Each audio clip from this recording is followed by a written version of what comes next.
Don't fade me, bro. This is the WeWin Sports Podcast. Hello, folks. Welcome to the WeWin Sports Podcast. Today, we'll give our 30-second rants. We'll give our pick of the weeks.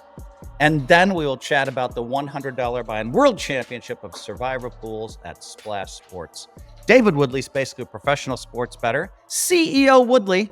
Woodley has a great knowledge and sharp takes. My guy, Brandon Cantu, has some well-thought-out contrarian takes. If you like the underdogs in the NFL, contrarian Cantu is your man. Tiffany Michelle knows and loves the NFL. In fact, on Sunday, she spent the entire day live betting NFL games.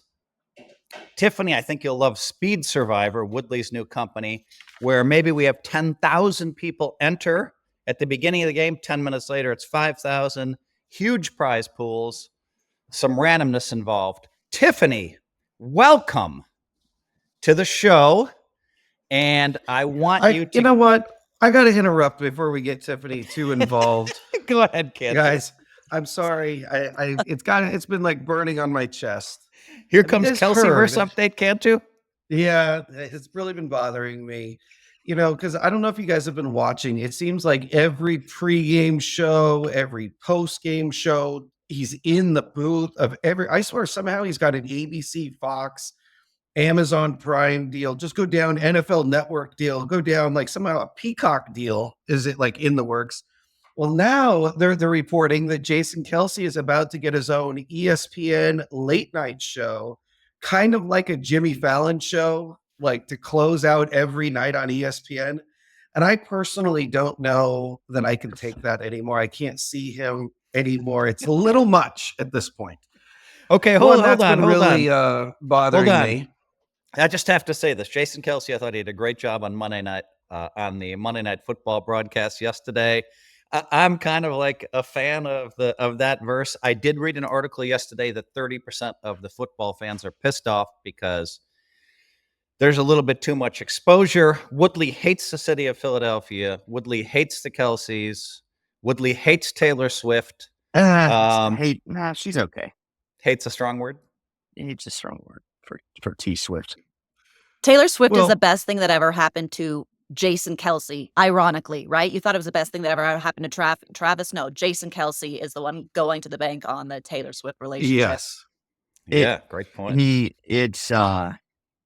That late show, the dumbest thing ever. Everybody is tired of him. And like, again, Woodley on top of the trends, like called this week one, just like the Rodgers stuff and everything else. But no, it's almost like every time I talk about this, every week, like more of this crap comes out. I mean, I go grocery shopping.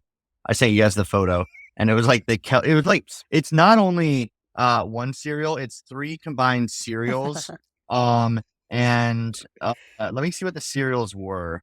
It was like 3 sugar-driven cereals for kids, but you get like all 3 of the Kelce ones in one thing. I mean, those were high sugar. You know what? My wife would leave me if I brought that home for our kids to eat. Like, it's like that stuff's so bad. I mean, it's what we grew up on, and it's now why we have these horrible, crippling health problems. And like now you want to make kids eat Fruit Loops nonstop. The Kelce brothers pushing that down. And then watching the game last night, the pregame, it's in Pittsburgh, right? And Jason Kelce, again, like lifetime Eagle, is like rocking all this like Steelers jerseys and stuff. And I was like, this is insane. Right. I understand he's like an announcer. Like he doesn't have to go and be like, you guys suck, I hate you. But like, how is he wearing that jersey? I mean, can you imagine, like, not to sound like a old timer, but like, could you imagine some like Derek Jeter, like calling the Red Sox if they ever made the World Series again? Like, could you imagine him wearing like a Red Sox jersey, or David Ortiz wearing like a Yankees jersey? I mean, could you imagine them doing that? Like, you would rip everything apart. Which brings me back to the point of like, nobody cares about Jason Kelce because he's a center, right? If a quarterback did that, they'd be getting roasted. Nobody takes him seriously. He's wearing his little hat. He's still doing his little bit with these commercials. I actually watched that garage beer commercial again, and it's just so bad. I mean, luckily there's not too much has popped up on that, but I'm sure on his late show, just to troll people with the smallest amount of class, I'm sure his first guest will be the Hawk Tour girl, and I'm sure the second guest will be the Costco family. And the Costco family was on Jimmy Fallon last night for some reason. Like I don't know. Okay, one Woodley, more thing. Hold on, one more thing, guys. I don't know if you guys saw this, but the Swifties are really up in arms about. Did you see the Tony Hinchcliffe? He's a comedian at the Trump rally, and his joke was that Travis Kelce might be the next O.J. Simpson. Which now the Swifties are real upset about it. Want him canceled. The Swifties are coming after the sponsorships of Hinchcliffe. Is that joke over the line with where CTE is and all the like suicides in the NFL and what OJ did? And what do you think, Tiffany? I'm such a fan of comedy. Like, I think we all have to have a sense of humor. So when it comes to a line, it's very blurry for me when it comes to comedy. Like, you have to be able to laugh about it. I think the fact that we sit here like week after week fucking talking about Taylor Swift means she's doing something right. I think she's good for football. I think we actually secretly love the entertainment value. I think we actually secretly want to be in this like sexy, rich power couple of Travis Kelce and Taylor Swift. So I'm going to be the first one to laugh at like a really good dig, a really like well thought out. I mean, if my mouth just dropped when you told me that joke, Brandon, like a comedian's kind of doing the right thing, right? Like what? Yeah, I agree with that. DraftKings is already talking about dropping Tony Hinchcliffe over this. So no, he is dropped. And like DraftKings, you know, he is dropped. Let's talk about DraftKings for a minute. And they're you're not sponsored by DraftKings, are you, Tiffany? Oh, no. All right. Let's talk about DraftKings for a second and their choice of ambassadors. I mean, all these people having bad weeks. I mean, DraftKings, I don't know why they should be sponsoring us. Okay. Like we talk sports here. We're friendly. Like we know stuff like DraftKings sponsor us. It's still on the table there for $50,000 an episode, but they've had a bad week because they've actually cut ties with two of their latest, and I promise we'll get to football here in a minute. But they cut ties with Hinchcliffe after his whatever he did. We don't need to go too far into that. And they also dropped Brandon Cantu's favorite content producer out there, Taylor Mathis of Walking Dead fame. They dropped her because she started a scam crypto coin or got involved or was a spokesman for it. And a tough week. And as the kids say, she rug pulled everybody, made a bunch of money, and a bunch of people went broke. And DraftKings unfortunately decided to part ways with her. So what I can say to DraftKings is we will never promote a crypto coin on this call other than the Karate Combat one that Phil is rocking. But we will not defraud our listeners, DraftKings. So DraftKings, you need to get on the phone with Phil's agent ASAP. And all right, couple of things. You're going to see a new hat for me in a week or two. I'm looking forward to making an announcement there. But the Karate Combat is still a big sponsor of mine. It'll be more on the side or on my shirt. All right, now Tiffany. By the way, I think DraftKings should hire Tiffany Michelle because I think she'd do a great job. And Tiffany, I'm coming to you. You haven't seen anybody else's rants, but I'm just going to come to you cold because you're so good at media. What is your 30-second rant? Thank you for this platform, Phil, because what I need to get off my chest is injuries.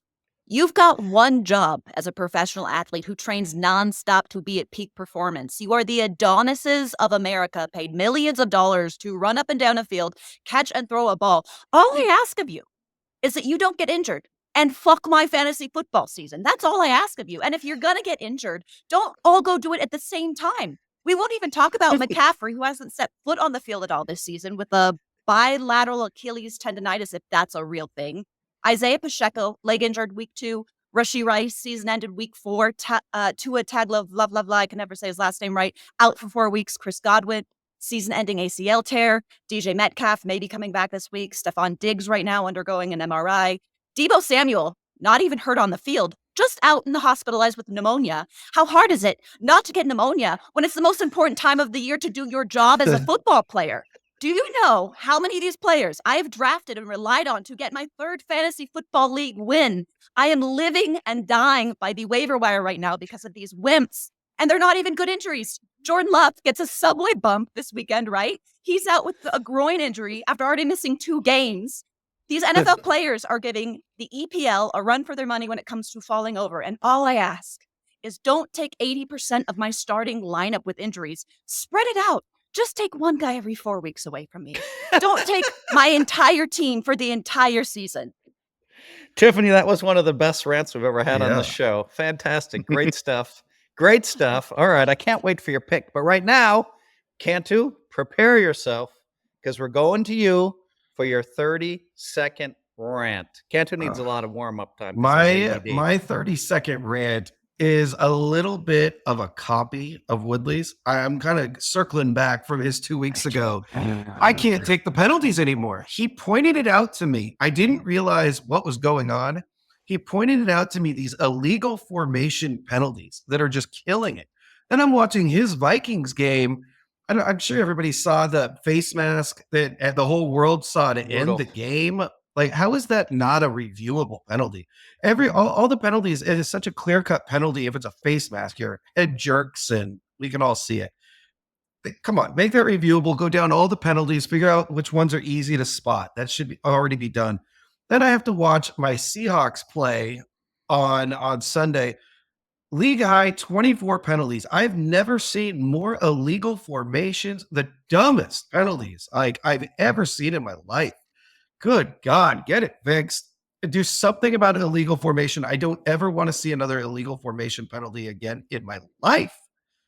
Okay, let me see. I'm going to play right off Cantu's rant because I was trying to think of my rant this morning and I was thinking about the referees. And Cantu kind of fired me up a little bit here. And what pissed me off, okay, the Vikings go and play the Rams, okay, and it just felt to me like there were 3 like really weird calls on third down that basically gave the Rams, so they incomplete pass or whatever. Oh, it's a penalty. It's this, it's that. And it felt a little bit unfair to me. I saw some tweets later that said, hey, don't bet on the Vikings because the refs are going to help the Rams this week. Now, I'm not saying they did deserve to lose the game, but it just felt a little bit weird to me. And I feel like the refs are going to help out a few teams here or there. And it sucks as a bettor, right? Because you might have the best side of a bet. I'm not saying, in fact, let me just tell you something. I like the Rams a lot, but I think we had the wrong side. But the penalty stuff is driving me crazy as well. Let him play, folks. Let him play. Woodley, coming to you for your 30-second rant. Yeah, I mean, thanks for taking mine, Cantu. But we saw it again. I mean, not to add too much on, but like the game last night, which was actually kind of a good game. There were 3 touchdowns called back, and wow, one of them was Were there 3? An illegal shift. Yeah, well, I guess one of them. The illegal shift. Yeah, what is that? That pisses me off. The illegal shift does it, and then there was like a whole bet. It's just too many. Like no one wants to see it, betting or not. It makes for a terrible experience. I'll keep playing the hits with my rants. My preseason over under is looking pretty good. The the Jets under 10 now has officially, it hasn't hit, but worst case scenario, it's a push. And if you think the Jets are going to run the table, Woodley, stop. This is a rant. This isn't bragging about how you had the Jets right, which you did have the Jets right. I'm getting into the rant. Aaron Rodgers has completely ruined the entire city of New York.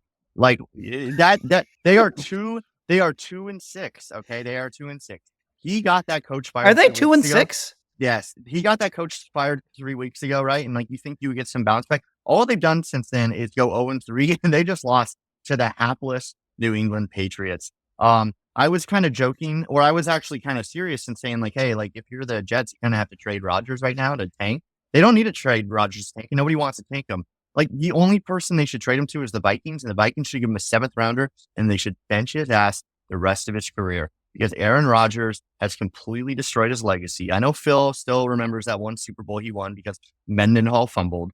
Okay, but I mean it's been amazing to see what like Aaron Rodgers has done to that squad. I actually feel really really bad for Jets fans because not only do they have 0 prospects for next year, they don't have a quarterback. They now given up a 4th or 3rd rounder for Adams. They have to figure out what to do there. That team is in complete shambles. And for 2 years of Aaron Rodgers, all they've gotten is a 2-6 record. And I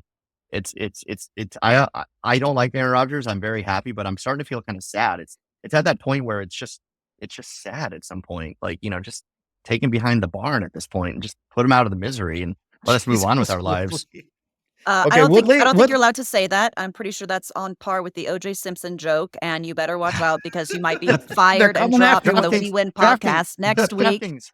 We don't talk about shooting anything, especially horses. The Animal Society is coming after you for that one.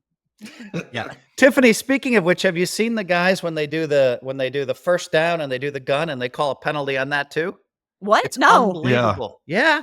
No, now Yeah. if you do the gun motion, The that's a symbol and penalty. Well, celebration? they do it kind of like this, and I don't know if they're doing the first down or like a shotgun. You know, they think it's very funny. they call a penalty on that. Let a guy celebrate, for God's sakes. Okay, hey, listen. All right, listen now. Speaking of the hapless Jets, here we go. Okay, Tiffany sent us she sent basically her number 1 pick and her number 2 pick at the same time as Cantu on our text stream. Boop, boop. They both pressed a button. Basically, they had the same number 1 and the same number 2 pick, which has never happened. It rarely happens. And I'm like, this is fantastic stuff. So I was thinking about it. It's like 15-1 times 14-1, whatever that is, that they come up with the exact same picks, the same number 1, the same number 2. Tiffany, reveal your and Cantu's number 1 pick. Yeah, and we're not even sleeping together, so it's not even like it's not even like we pillow talked this out. That can even be like a suspicion because I mean, look at him. All right. Wow. I'm nervous about telling you why I picked what I picked first because I just know based on what I've seen in this episode so far that Brandon's just going to come have no original idea and piggyback off of what I say. Whoa! But whatever. You throw it to me first, so I'll go first. All right. I am taking Rams -1 versus the Seahawks. And okay, listen, sure, the Seahawks went 3-0 to start the season. But since then, they're 1-4. And that lone win, little birdie reminded me, was indoors where Geno Smith is very comfortable. So we could just say that was a fun little fluke. Kupp and Nakua are back and they're healthy. The Rams are getting healthier at the right time. The NFC West is up for grabs right now. It's kind of in a deadlock. And for me, the idea that the Seahawks have home field advantage went out the window the day that my boy Russ Wilson left the team. So I've got Rams -1 versus the Seahawks. Love it. Cantu, this is also your pick of the week. And by the way, I'm going to say it's my number 2 pick. So we all you seem guys, to love the by the Rams. way, this is what I love is that you guys can't read properly on the group, the group chat. I actually went the other way. So now everybody's going to say I'm sexist because I like the Seahawks as my number 2 pick. And I will tell you my number 1. I had exactly the opposite 2 picks as my 1 and 2. So this is my number 2 pick, Danny, for it to be official. I like the Seahawks +1.5. First, I'm going to give you my waffle. Why? Because everybody hates it when I waffle. The only thing that worries me a bit about this is that the Rams have had the Seahawks number. Other than that, we're going to get past it. Yes, Seattle looked terrible last week. They lost 31-10 in one of the ugliest games you'll ever see. If you watch the game, I've never seen more like fortunate plays for the Bills. Like the Seahawks get just stalled twice at the 1-yard line, can't convert a 4th and 1. Gets stalled. Josh Allen gets stuffed where this is a tight game. And it was just raining cats and dogs in the game. Josh Allen comes back. How this is even legal, I don't know. He drops the ball straight down and then kicks it forward on a 4th and 8, kicks it forward like 15, 20 yards. And the Bills recover and they get the first down touchdown off that play. To me, that seems like that should, I mean, I guess it's technically it's an inadvertent kick. It's the same as dropping it. Why not just do that? Oh, I fumbled every time and just kick it 15, 20 yards. Anyways, that game should have been much closer than it was. I actually think Seattle played well until the game just got way out of hand.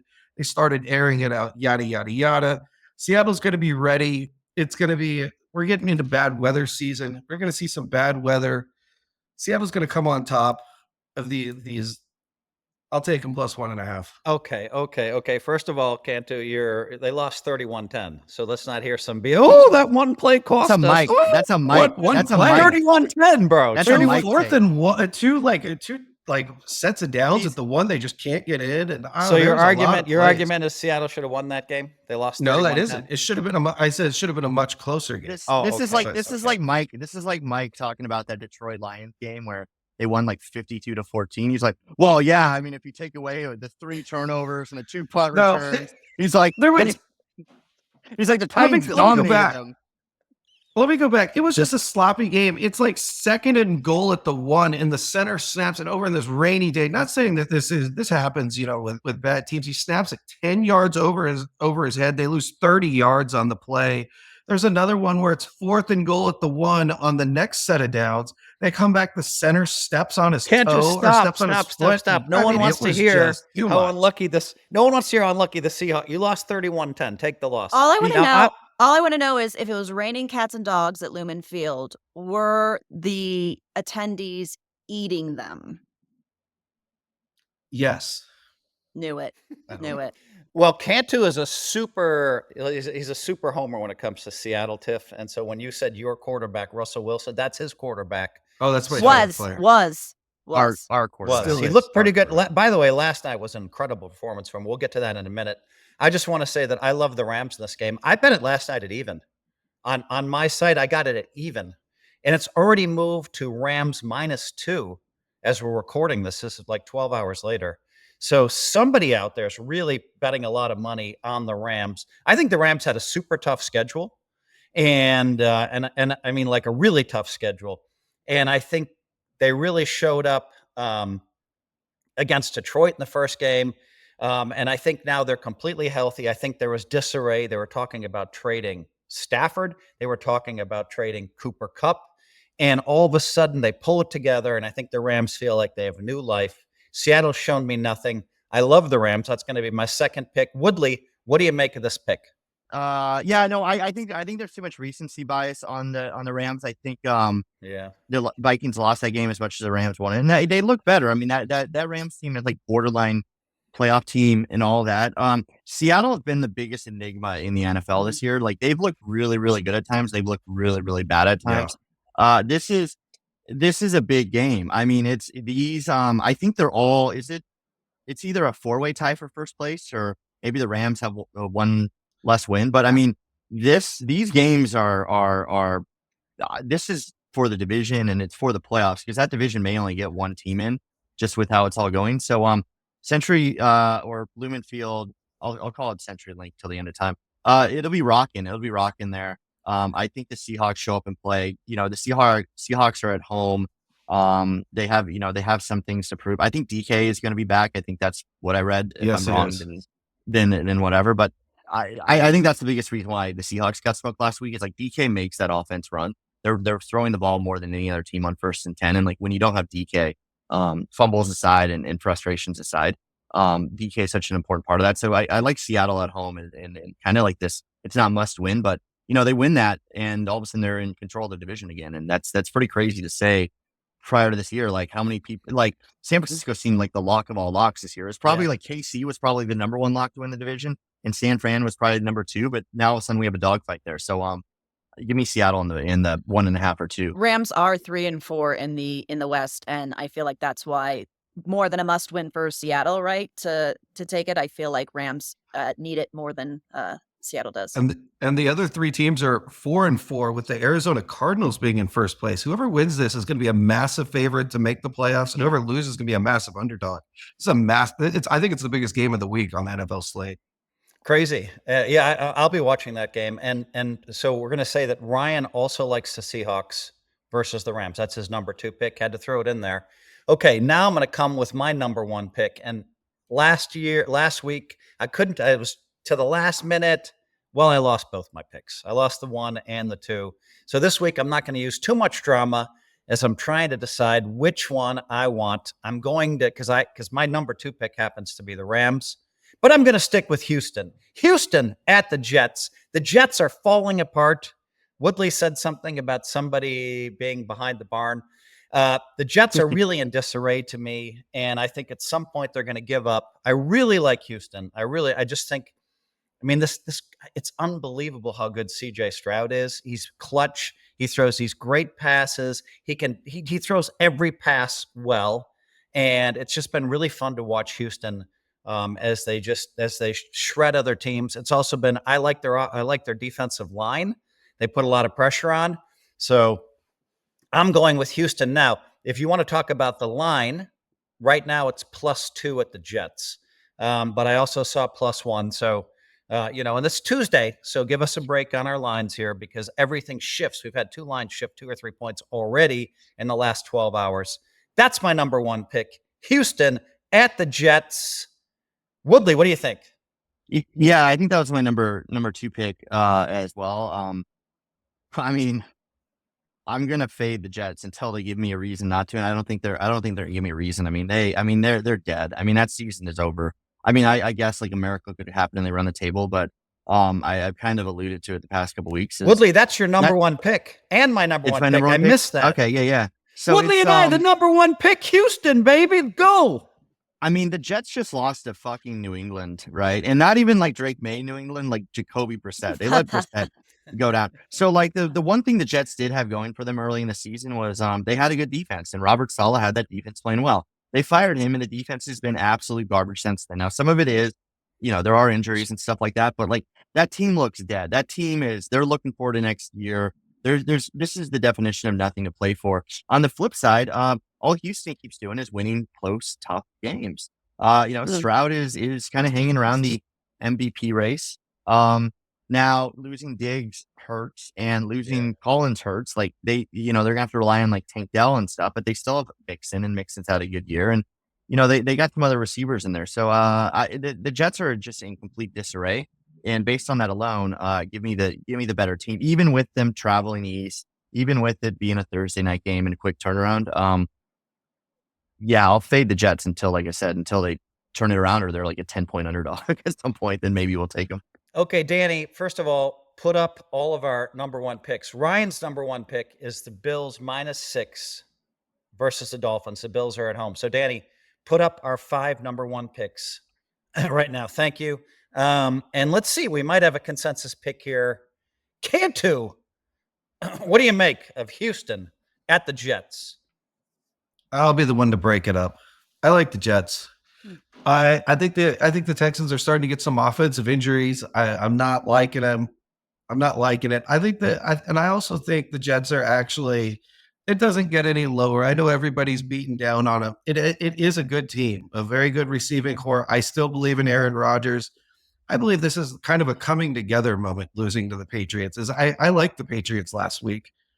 I was very anti-Jets, but I kind of think they're so beat down now and they're so low.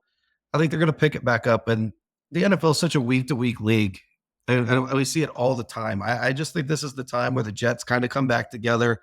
Aaron Rodgers comes out on fire, finally has his first good/great game. And I think Houston's got the injury bug a bit on offense, and I think it's going to slow him down. I'm going to take the Jets. Tiffany, dude. I mean, what makes you think that like Rodgers is going to turn it around? He's having a terrible season. His passer rating is like 85. His QBR is 50. No, like what has he possibly done? He has great receivers. He has great weapons. They have Breece Hall, Devontae Adams, and Garrett Wilson. That are insane set. He is missing throws. Like he's missing throws that like. It looks like Bryce Young out there at times, like other guys. Like these are throws that any NFL quarterback. I think he gets it going. He's based on what, like 4 years ago. Too many. He has just too many weapons. You go right down from Lazard to. We've talked about it on the podcast before. I made an observation a couple weeks ago, and I think you guys all agreed. Rodgers seems to have lost a step. What I remember at Green Bay is him going back, dancing forward when someone came around. The offensive lineman going forward, dropping back, running out to the left or right. You don't see him running out to the left and right as much anymore. It feels like that extra half a second that he used to get is costing him a lot of throws. So, Tiffany, we're going to go to you on this. Jets the Jets either -1 or -2. What do you think? I was just going to say, it's like kind of easy to bet on Houston against the Jets, as you guys were saying, fading the Jets until they show you any reason not to. So I just feel like it's pretty easy to be on the side of Houston. And I think that you guys are talking about Aaron Rodgers' performance recently. And as we're talking about high profile relationships in the NFL, I have this weird feeling, like the non-football perspective, that his relationship with Shailene Woodley, that really high profile relationship with the actress from like the Divergent films, that was drugged through the media, that there was like marriage, engagement, baby. Shut up right now. Yeah, no, it is. I mean, I mean, Woodley, yeah. Anyway, I think I kind of weirdly feel psychologically, like emotionally, I think that relationship did something to Aaron Rodgers. And I feel like as a woman, I'm seeing that in his, I mean, in addition to him kind of being like at the end of his career, but I think that relationship did something to him. And there's just this weird, you said it, Phil, like we just don't see the same joy and exuberance and confidence. And he's always been a little bit of a curmudgeon, but yeah, I don't see, I think that relationship fucked him up, and so I think Houston's easy to bet on this week. Woodley, I heard Tiffany don't say, blame this. when I heard this on a your Woodley. cousin's fault that Aaron Rodgers sucks right now. Don't blame this on a Woodley. All right, like did we send her in there? Did we send her in there as like a deep state Vikings? Deep state. She's not my cousin, but did we send her? Did the Woodley contingent send her in as a deep state Vikings counterintelligence spy? Yeah, of course we did. I don't know. I mean, he's a whack job. I mean, I know Phil's like a big fan of his little like darkness retreats, but that's like weird behavior. And I know like all these billionaires and stuff do, but they do it because they have nothing. They have nothing else going on. Like they've already done everything. They've already like traveled every country on their plane. So, at some point they're like, oh, we got to just sit in a darkness retreat for a few days. Like, that's cool. They've tried. Yeah, I mean, they have. So, no, he's just a weirdo. I mean, he's a weirdo. I mean, he lives like 3 miles from where I live and stuff. And like, he doesn't assimilate into the community. He just Wait, needs to this leave. is your complaint about Aaron Rodgers, is he doesn't hang out with you socially at the local bar? No, I don't want. No, I don't. Listen. No, I don't want. Brad Pitt lives I don't 3 want miles him. from me, and I'm not bitching about the fact he doesn't come I don't- knock on the door and bring no. me Christmas cookies. I would never want to hang out with that guy ever. Sure. I'm not Phil. I don't need to hang out with like the celebs and stuff. I don't like the celebs. All right. This is, you missed my entire Kelce brothers rant the past like 9 weeks. No, what I'm saying is he's like this weird curmudgeon. Woodley, do you hate all celebrities, Woodley? No, I like you, Phil. I like you. You have to hang out with I like- celebrities to know if you I like, like- hanging out with them. I I don't like- actually believe that you ever have enough sample size experience to tell us like how you feel about hanging out with Oh. celebrities. I hang with Phil enough where I rub elbows with him. I like Phil. I like Sam Darnold. He's a A-list celebrity. I like Brandon Cantu. He's A-list. All right, Woodley, I like- stop. All right, I need what we're going to do now. I'm going to just tell you, we're going to start with Ryan's second pick. We already talked about this. He likes Seattle. So I'm going to go right to Tiffany. Tiffany, give us your number 2 pick. Cleveland Browns versus the Chargers. This is kind of fun for me because I'm an LA girl. So I've got Rams on one side. I'm anti-rooting Chargers on the other. But like my bet actually doesn't have to do with anti-rooting Chargers. Cleveland Browns -1 versus the Chargers. Listen, the Browns upset versus the Ravens lost me a 4-leg parlay that was all but a lock until the very final seconds of that game, you guys. I had money line for Cardinals, Texans, Packers, Ravens. Cleveland boy. Browns fucked that up for me. So I'm pissed, but now I believe in the famous Jameis magic, you guys. This team went 11-6 last year, despite Deshaun Watson. Nick Chubb is back from injury. 3-time Pro Bowler Wyatt Teller returned last week, I think, to fortify the offensive line. I am channeling my anger for what the Browns did to my parlay this weekend, and I'm spinning it into a positive. So let's go Browns. Okay, Cantu or Woodley, who wants to comment on the Browns game here first? Let's look at first. First, I just want to say I am a big Jim Harbaugh. I say this like every week on the pod. I love me some Jim Harbaugh. I think he is the difference. This is my number 1 overall pick. It is the difference for me liking them that I just think he doesn't give enough respect. Or he doesn't get enough respect. This is not a very good Chargers team. And this is with me saying it's my number 1 pick. This isn't me waffling. This is me actually giving credit to Harbaugh. Their receivers right now are Josh Palmer, Ladd McConkey, and Brendan Rice. That is a bad receiving core. With that said, I still love the Chargers. Herbert threw for over 300 yards last week, throwing to these no-namers. I mean, real no-namer garbage guys. But with that said, Harbaugh has it just figured out. I think they've got a good balance. Herbert's playing well for what he's working with. People love to just bash, oh, Herbert's no good. Herbert's no good. Well, he doesn't have the Vikings receivers, the Jets receivers, or the Seahawks receivers. I'll tell you that. I think Herbert's doing actually a really nice job this year working with nothing. And I think that Jameis Winston last week, by the way, big upgrade. I got to give Jameis Winston, if only they went away from Deshaun Watson, which I've been calling for since like week 2 or week 3, they stayed way too long where they could have actually done something with this year. The Browns are much improved. I just believe in Jim Harbaugh. I believe he gets it done. Okay, let me just say this. Danny, first I want you to post a picture. I'm sending it, put it up on the screen right now of me, Harbaugh, Des Howard, and my friend Alan Mishra. Put that up on the screen. We're sitting in front of the Michigan jet, which is pretty cool. That's when we flew from Ann Arbor to San Francisco for the Super Bowl. And but I will tell you this. I watched Harbaugh closely. I came and I spoke to the Niners when he first came over. Harbaugh and I are friends. What was stunning to me is how he took Alex Smith. Alex Smith was done. He was cooked. He was over. And then he came along, and then all of a sudden he had Alex Smith.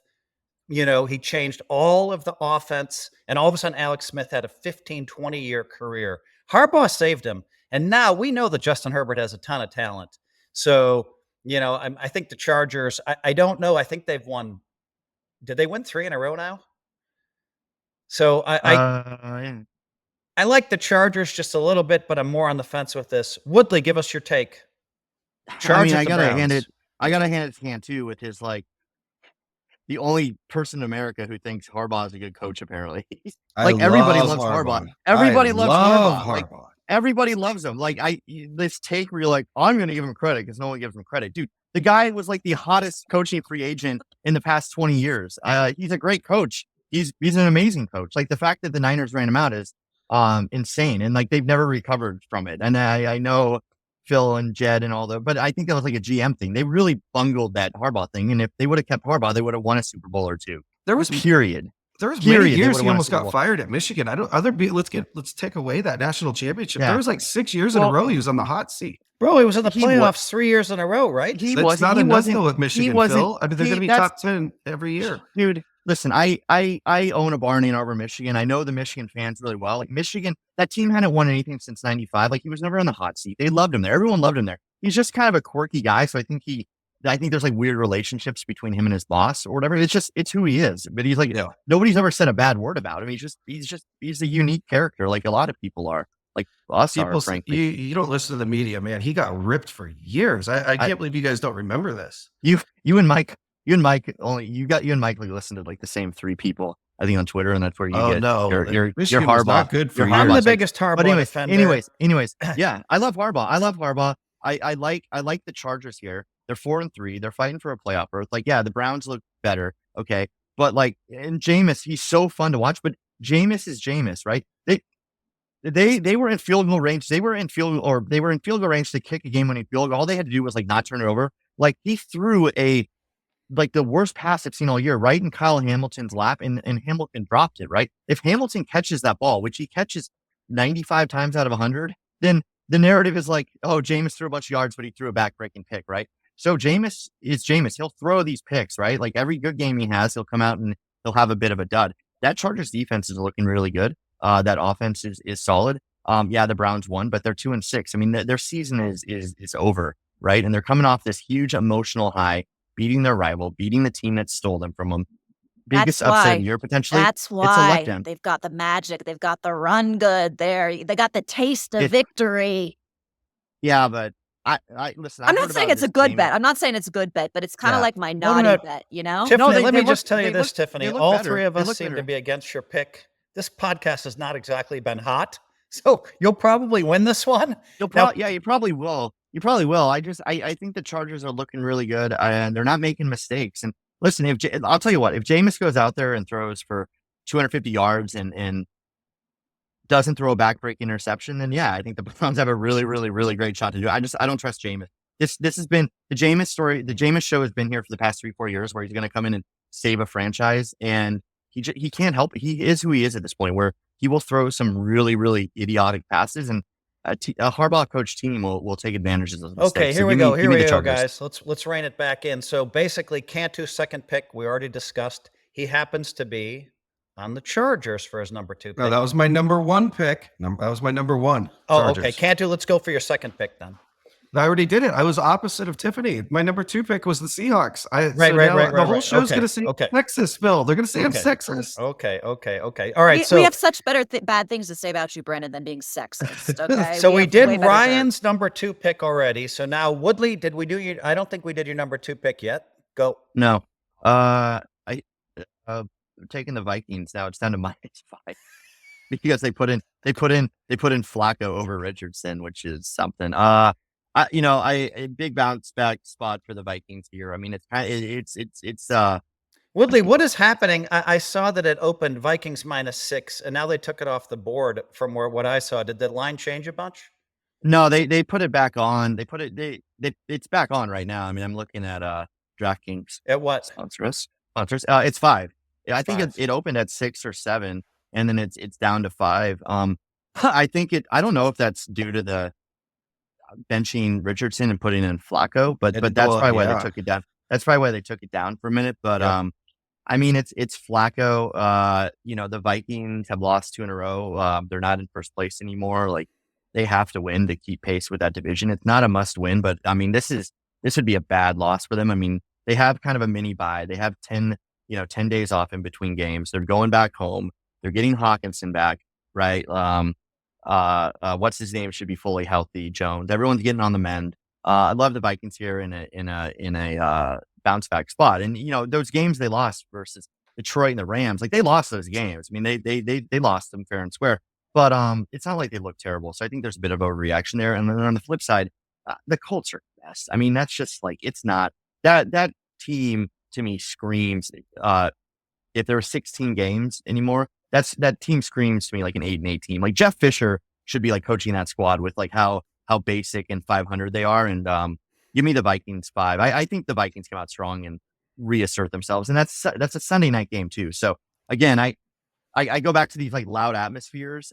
When you load these loud atmospheres up with fans that have been drinking for 12 hours straight, like, that place is going to be absolutely rocking. Now, the problem is, if it was Richardson as the quarterback who looks like shit, give me the Vikings by 20, because he wouldn't be able to handle that noise. Flacco is like the consummate pro, so I don't think it's going to affect him as much, but it will affect the offensive line and stuff like that. And I'm sure we'll see 19 illegal formations as well. So, Cantu, do you have a Jerry's bar hat on? No, not today. Speaking of drinking for 12 hours straight and a loud atmosphere. Okay. Yeah. So listen, I love the Vikings. Listen, they're 5-0.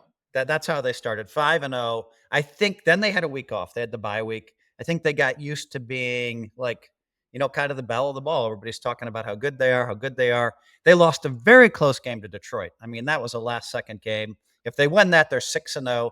They lost to the Rams. Those are 2 really good teams, I think. And so I think they're going to have a great bounce back. Like you said, 10 days off. I love the Vikings here as well. Tiffany, what do you make of this pick? We're going to go with -5 because that's what's on the board now. The Vikings, -5. I'm just scrolling through my phone right now, looking at what NFL players I have photos with or coaches, so I can send that to Danny so he can put pictures of me up with all the famous football player. I need to hold my own here, Phil. I need to contend. So I'm sorry. So ridiculous. I blanked out for a second there because I was looking at what the last couple Super Bowls that I was kicking it with cool players with. What are we talking? We're talking about Vikings. Yeah.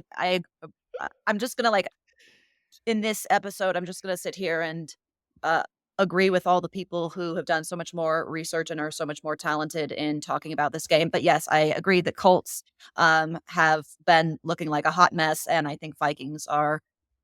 Yes, that's an easy pick for me this week. I know I said that the same thing about the Houstons, Tiffany. But yeah. Good job. You managed to just completely make fun of me, which is like the normal. No, I want to be like you, Phil. I want to be like you. I just didn't know we could send cool photos of ourselves to the producer. We encourage the photos. Danny, I have now, since I think I'm up, I'm the only one left. Danny, I have a photo of me and Jim Harbaugh. I'm going to send to you if you could insert that photo now. It's like, we'll wait. Give 2 seconds for Danny to find the photo. Insert photo of me and Jim Harbaugh. Okay, now that we've got that taken care of, I have a question. When they pulled Anthony Richardson and went to Flacco, it went from Cantu, don't you have a picture of you and Elon Musk? Yeah, well, yeah, but we're in football that land. Okay, go ahead. Okay. Let's not go. On election night next week when we do election day, I'll do that. What the line moved from -6 Anthony Richardson to -5? Is that right, Woodley? I think. I mean, I don't know. I don't know if it was like 5.5 earlier today. Let's not waste a lot of time talking about the lines because I moved so much. Go No, ahead. I'm just curious because I'm really shocked that the Colts would go away from Anthony Richardson. And I guess the reason is everybody's up in arms. I don't think he's looked that bad. And it's been a real small sample size. He was hurt for a couple of games. He's looked good in the games he was in, but he had that play where he has this big running play and he was gassed and he has to come out. And that really set like the Indianapolis coaches off, and then the media got on him. He was hurt a lot last season too. But the media got on him, like all the pro quarterbacks I heard coming in and say they've never seen any quarterback have to come out in the middle of a series, which I don't think I have either. It did look bad, but I still think it's a little harsh to pull him coming into a Sunday night game. This is gonna be a whirlwind story coming in. With that said, I think Flacco is a big upgrade. Nah, not big. I think he's a small upgrade. And I've always been a Joe Flacco hater until like the end of last year. But he's been playing really well. He's very old. It seems like a very short-sighted move.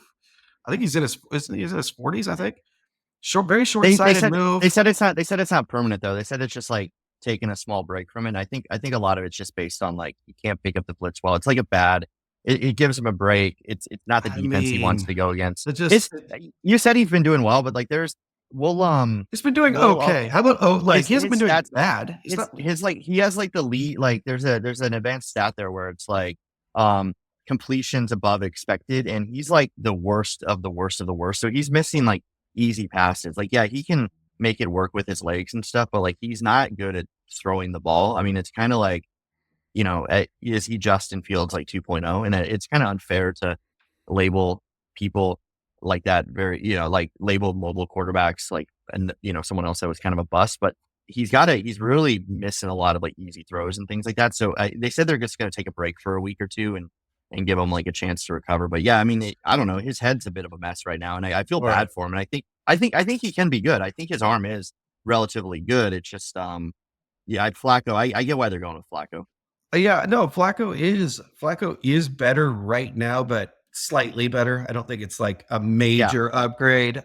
With that said, I like India. I actually like India, is what you said, is kind of a 500 team, maybe a hair above, maybe somewhere right in there.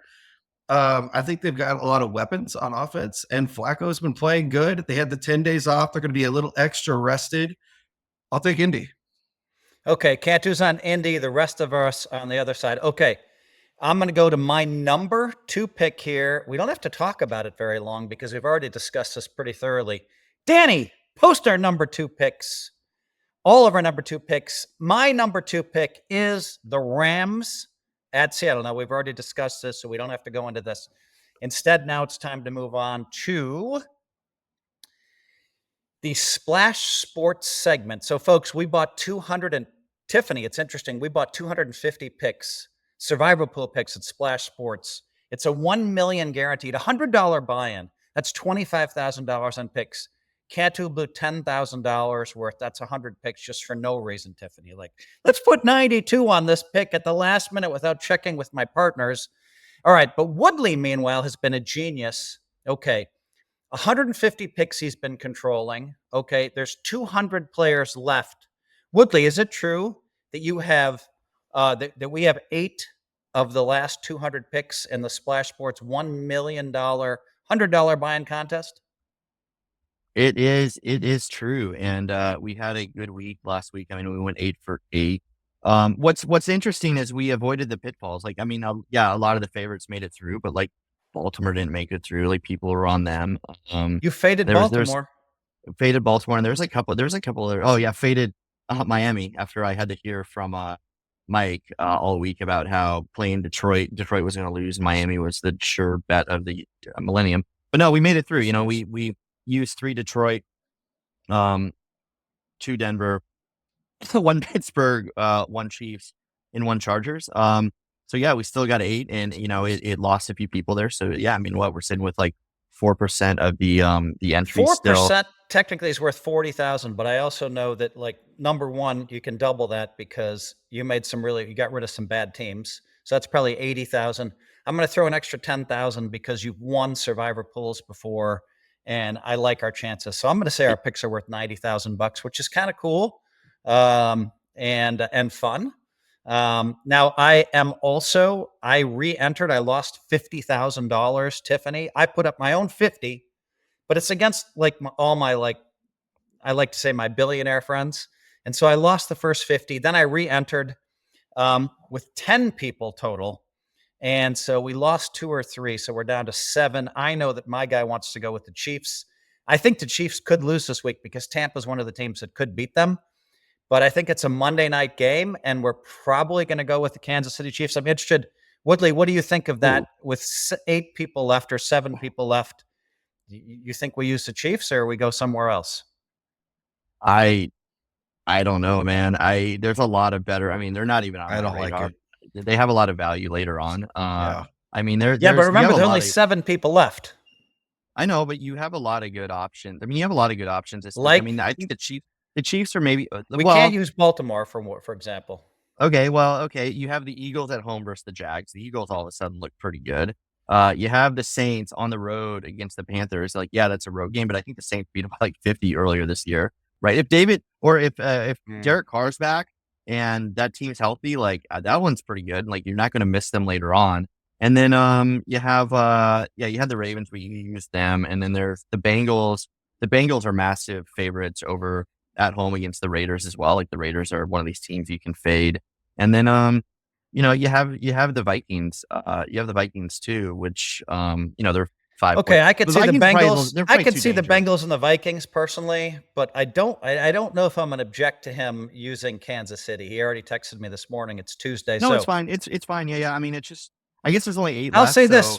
Woodley had a team. huge influence. Now this time I have 25,000 to 50 in the pool, and so of my own money. And Woodley basically helped us the last 2 weeks with some pretty good picks that we went with, including Detroit. I'm going to look into week. Kansas City now. I wasn't even thinking about them, so I'm actually going to look into that now. And I can't use those guys in the circuit contest because you need them for either Thanksgiving or Christmas. But in yours, it's actually interesting. And in your splash one, do you have to start picking 2 teams starting week 12, or is it just one team? We do a pool, so I don't think we do. But Okay. I'll look into that too. It's a good question. We're coming up on that pretty quickly, where we have to start. I've had to start saving teams because starting week 12, we have to pick 2 teams a week, and that gets dicey. I mean, those things when you have to pick 2 teams. I mean, I don't think this thing's going to make it to week 18 because it's just going to be a bloodbath. The reason I don't like the Chiefs is you can use them almost any week, because they have a soft division. You can even take them against all the Chargers, Raiders, Broncos, even the whole division's weak. They don't play. Their schedule's pretty easy. You can almost take them any week as an emergency. That's why I like saving the Chiefs. I'm not really as confident in the Bengals. I've always liked the Bengals. I've been a big Bengals supporter the last year. They've let me down a little bit this year. So, Tiffany, any thoughts? Do you ever do survivor pools? I have not, but for what it's worth, I thought Woodley's mention of Saints versus Panthers. Panthers are 1-7 this season, right? Yeah. I feel like I like how and Derek Carr's back, I think, right, Woodley? Yeah, and Olave's back and all that, and I think the Panthers, they lost every game by 30 points too, which is crazy. Bryce Young, I think, is back, and he's terrible, and so I like Saints versus Panthers. What do you guys think about the Titans are 3.5-point favorites against the Patriots? That's just kind of an interesting, if you really wanted to get cute on a pick. No? That's a Mike. You're hanging out with Mike too much, dude. That's a Mike. No, Woodley might end up using that for one of the 8 No, picks. I'm sorry. I meant for Woodley's splash, not for Phil's. Sorry, I'm just talking for Woodley. Maybe use one. I don't know, man. I got to dive deeper into that. I think you're getting too cute with that. That might be too cute. That's what I was asking. Okay, all right. That's not a good team. Okay, guys, we're gonna do our last segment, which is always fun. We're gonna do some Mike Matusow stories. Tiffany, we'll start, and if you have a funny story, you can tell it as well. We're gonna do the Matusow stories. First of all, I want to say shout out to Woodley. I know you played in Jeff Gross's. You played with Jeff Gross in Miami last night. Pot Limit Omaha. You won. You might come to my Houston to Champion Social Club in Houston to film with us. Pot Limit Omaha in a couple of weeks. Tiffany, if you're interested in coming and filming some Pot Limit Omaha, come on down. We'd like to have you. All right. So let's move on and let's talk about the Mike Matusow story. So I just want to say this. First of all, Mike was screaming and yelling about how the best pick of the week was to go against Detroit. He went on and on and on and on and on and on. And then when Detroit went up like 35-14 or whatever the hell it was, Mike was making all these excuses. Well, that wasn't bad. They got unlucky. The refs did this. The refs did that. Then And all they of a played sudden, the Titans, by the way. yeah, Played it the was the Titans. The Titans are going to beat Detroit. The Titans are going to. This guy got in my head. I hate it when Mike gets in my head, and he gets in my head. He gets in Cantu's head too. And all of a sudden, we're not like functioning properly. I should not have picked. Who did they play again, Cantu? The Titans, the 1-5 Titans last week. I should not have picked the Titans. And I was okay not picking Detroit because Mike was screaming all week. Titans. I used them in my league, and like it was just so frustrating. And to hear him just like literally, Tiffany, like he sometimes texts like 30 texts in 30 seconds. It's impressive. I don't know how a guy can type that fast. But it was all about like, it was unbelievable. Cantu, I mean, what do you make of like, what happened to our guy, Mikey? What is going on? And then it was 28-14 Detroit in like early second quarter. And Mike is like, oh, they've got under 200, or maybe it was even in the 30s saying this, but it was 28-14. He's like, the Titans should be winning this game. Yeah. They're coming back and they're winning. And he's saying with conviction. This is what's so scary about the whole thing. He's saying it just with conviction. They're going to come back and win this game. I go, Mike, you have lost it. I go, Detroit's going to score 70. That's what I said. It was 28-14. Now they only scored 52-14 win, but I thought they were going to put up 70 if they didn't call off the dogs after 3. It was really ridiculous. Mike predicted the Rams last week. All the professional sports bettors were on the Rams. Okay, so I saw, the Rams, Minnesota. When I saw the league and I saw how many people predicted the Rams, I knew all the pros were on the Rams. It was like 30 or 40 people Rams, not many people on the Vikings. Unfortunately, our podcast was unanimously on the Vikings. Ouch. That one hurt. So now that gave Mike confidence. Now he's like, I'm going to go 9-1 this week. I'm going to go 9-1 this week. And then he's always texting Woodley to bet this, bet that. Mike blew all of his picks on Miami. He's out of every league, right? And he's just like, but he's telling Woodley, Miami's to play. Woodley. Oh, hold on. I got to say one more thing. When it was 28-14 and the Lions are up, he's telling Woodley, Lions are a bad pick. You should have went. You should have taken the Dolphins. They're for sure going to beat the Cardinals. At the time, the Dolphins were up nice. I can't remember, like up a touchdown or maybe more, something like that. They're up nice. And I'm like, what are you talking about? That is a tough game. That is a tough Cardinals team, like a real pesky team. Like, what is he talking about? Tua's first game back. Here they go. And then it's getting down to the fourth quarter. It's getting close. Mike's like, I'm going to jump off Hoover Dam. If they lose this game, I'm driving straight there. I mean, just up in arms, screaming at the chat.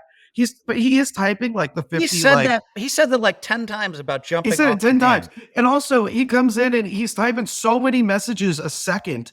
But the thing is with the like everybody thinks he's a fast texter. We can't decipher any of them. It's just misspellings, no punctuation, no correct spellings. Like I'm seeing numbers, 2s, 5s, 8s. It's like his fat thumbs. He can't read. It was unbelievable what we had to endure. He has a piece of my circa, which I've learned just to like tune him out completely. And he all week, every morning I wake up at like 6 a.m. with the kids. I go to bed too late, but I wake up at like 6 a.m. with the kids, check the phone. Just a million texts from Mike, either on our stream or like the other one. And it's just like, feel bad about Detroit the whole fucking week. Feel bad about Detroit. They're going to lose. Let down spot. All that nonsense. And then he keeps telling me, I told him like 9 times who we'd pick. He's like, you got to take the Chargers. I was like, we use the Chargers. Got to take Denver. Like, we use Denver. Like, this is why we're still alive. It's because I actually picked the right people. And then he's like telling Phil all about it. And I was like, dude, we don't have any of these teams. So then the final one he lands on is the fucking Dolphins. And he's just going bonkers. So now I tell him on like Thursday, I'm like, I already locked this in, Mike. I've already locked it in. He's like, all right, what are you locking in for? One of the QB gets hurt. I don't lock it in until the deadline, but I just tell him this. So he just leaves me alone, but he still doesn't. Even on Sunday morning, he's telling me all about the Dolphins. And it's just the Dolphins that Detroit, no chance. And then it's just like, I'm like, Phil, we have the Lions. Like, you can actually root for them. And even after they win, all that, he's like, you're an idiot for burning the Lions. We could have used them later. And I was like, where would we have gone? Where would we have gone, Mike? Like, you wanted to go to the Dolphins. We would have lost. And so Mike has been partners insane. Mike's been partners the last 8 years with Ben Jerusalem. We all love Ben. Ben's our guy. And Ben's like, I can't do it anymore because Mike texts him at 10 p.m., go with Miami. Then he gets up at 9 a.m. and says, go the other direction, go the other direction. And then when Ben chooses, Mike says, I told you to go. Like, you know what I mean? Tiffany. This is both sides of every game at least 3 times each week. Right. And then he throws it back in your face. Tiffany, do you have a Mikey story that's funny? Or they don't call him Mike the Mouth for nothing. Well, the funny thing is, before you got on this podcast, Phil, I just asked one question to Danny. I just said, hey, where do we stand with the language? Because I have quite the sailor's mouth or poker player's mouth. I spend all my time at poker tables with dudes. So I have a very inappropriate sense of humor now. So I just said, where do we stand with language? And he's just like, yeah, language is totally fine. There was only one time on this entire podcast I ever had to actually bleep and remove something, and I'll give you one guess who that was. And I was like, Mike Matusow, and it was something sexual or racist. I bet money on it. No, it wasn't racist. It wasn't. It was something. It was sexual. I was like, Mike. It was fine. I said any other guy in this group could say something kind of naughty and sexual would be fine, but Mike, no. Mike is for sure the most likely to get canceled, most likely to say some batshit crazy stuff. He's like the Taylor Swift of NFL. Like, without Mike, what would we have to talk about, you guys? Would we be entertained by this game? I think not. See, here's the thing. Mike provides enormous entertainment on our text stream for us. But he can hurt us a little bit too. Like he can hurt us. He's been calling us like pegs and squares, and I can see Cantu and Woodley hate it. I hate it. He's like and so I'm like, okay, Mike, you want to play this game with the texting and try to hurt us? I'm gonna come up with something for you. And so then I came up with Cantu came up with it. Mike Matusow lost $4 million betting sports, but he's sharp as a tack. So I started calling him sharp as a tack. I'm like, that guy. That was Cantu. So I started calling him Tack. So he calls us pegs. We call him Tack, and I knew it was bothering him because, but he's actually hurting us. We feel pain because we love. He's Mikey. the one, and he initiates all of it. He started it. So I'm like, all right. So now finally, the Tack just went too far, and so I mean, I think he's really he's starting to blow up and get upset.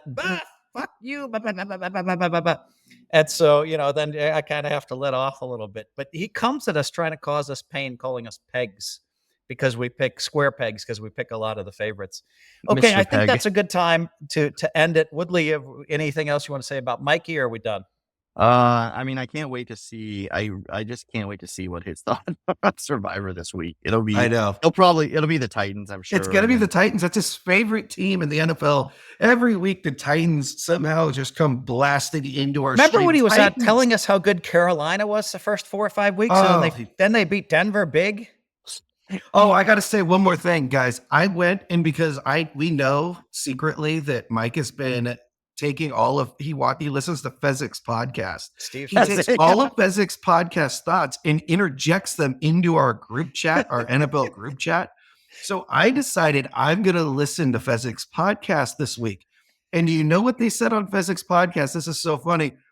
This is the first week we've all given up on the Panthers. We've given up on the Panthers. So what did Mike do? Mike gave up on the Panthers this week. What did they do? They love the Titans on Fezzik's podcast. Love the Titans. That's their pick. They all agreed. What does Mike do? Comes and interjects us in with Fezzik's podcast. He's at all the stats. Like he was first let us know that the Steelers are 21-0 in their last 21 Monday night games. I learned that from Fezzik's podcast.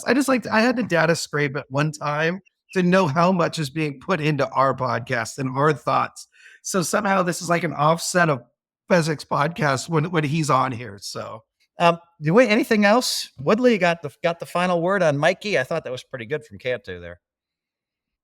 Mike. Yeah. Well, the thing I'll say about Mike is, I was telling someone earlier about it, and Mike and Phil they're kind of adorable together. Like they really feel like they've been married like 75 years. Like they know how to. They really very true. I mean, like the love is truly there. Not in like sexual or anything way. Like they they're really bonded. They're really bonded.